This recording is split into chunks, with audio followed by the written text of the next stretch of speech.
Injuries, they happen, but how you treat them goes a long way into how well they actually heal.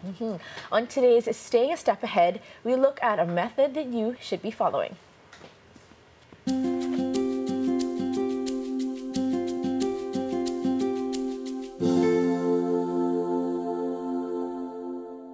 Good morning. I'm Christine Gibbs from A Step Ahead Physiotherapy in Governor Square. Thank you for joining me for another segment of Staying a Step Ahead. Today's segment may shock you. What many of you have been doing for years to heal an injury is actually hindering your recovery. I'm talking about icing. I've had countless people tell me they ice after every athletic activity. They ice even when something doesn't hurt. They are under the impression that icing will help them recover faster, keep them from being injured, and possibly enhance performance. This is not true. Icing will actually delay the healing process and has no protective properties. In 1978, 36 years ago, Dr. Gabe Merkin coined the phrase RICE, rest, ice, compression, elevation. In the past few years, several studies have shown the detriments of ice usage. But since the RICE protocol had been so widely accepted and used for decades, people followed it without question. In March of this year, Dr. Merkin himself has recanted his RICE method, stating, and I quote, "Now it appears that both ice and complete rest may delay healing instead of helping," end quote.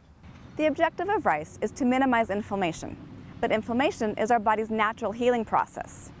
By eliminating inflammation, we are delaying healing. Therefore, applying ice on muscles and joints after exercise is actually slowing recovery, not speeding it up. That being said, any attempts to minimize inflammation will have a negative effect on healing.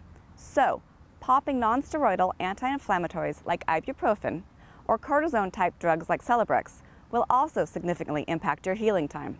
The argument most people make is that ice makes it feel better. That may indeed be the case, but making it feel better and healing the injury are not one and the same. I tell my patients that I am not treating pain. I am treating the cause of pain. By doing that, I will ultimately eliminate the pain. Therefore, by simply getting rid of inflammation, you are essentially treating the pain, not the source of it. So, what can you do to recover from an injury? Now that Dr. Merkin has taken away the R and the I, only the C and the E remain: compression and elevation. Both of these are good ways to minimize swelling, but they do not eliminate the inflammatory process. So, immediately after injury, first, stop exercising. Then, assess the situation. If the pain is severe, see a doctor or physiotherapist. If pain is minimal, begin light activity the next day. Complete rest may result in stiffness and decreased function. To incorporate this revised way of treating injuries, I'd like to propose a new method, the LACE protocol. LACE, light activity, compression, elevation. Most of you are familiar with the compression and elevation, so let me explain the new light activity component. You must keep the injured body part moving. The goal is to eventually restore the joint's pain-free range of motion. Move the injured joint to where you feel slight discomfort and hold it there. If it's not slightly uncomfortable, you are not increasing the range. This discomfort is not causing further injury. It is a necessary evil, or, as one of my dear patients once told me, it's for the greater good. Start passively and then move on to active motion.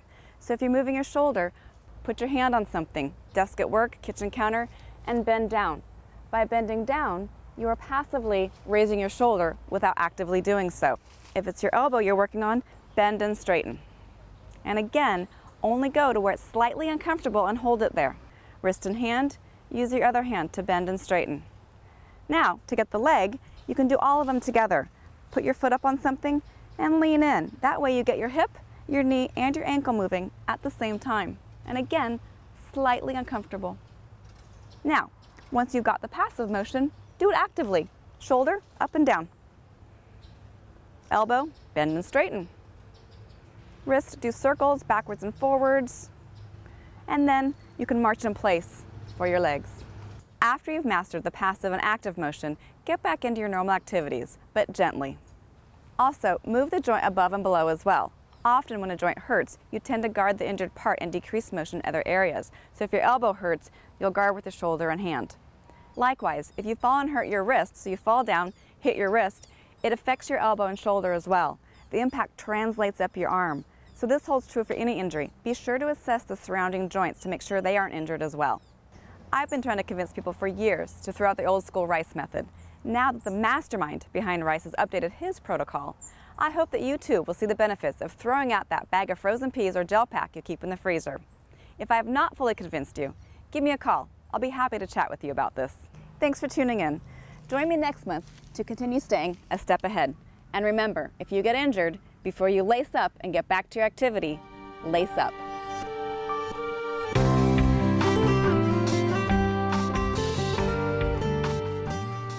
Really good advice there. Get rid of the ice. Yes. Who knew? Who knew?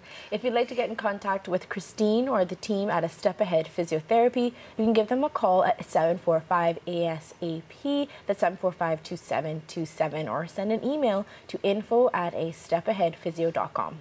You can also visit their website, that's www.astepaheadphysio.com, or stop by their offices at Governor Square.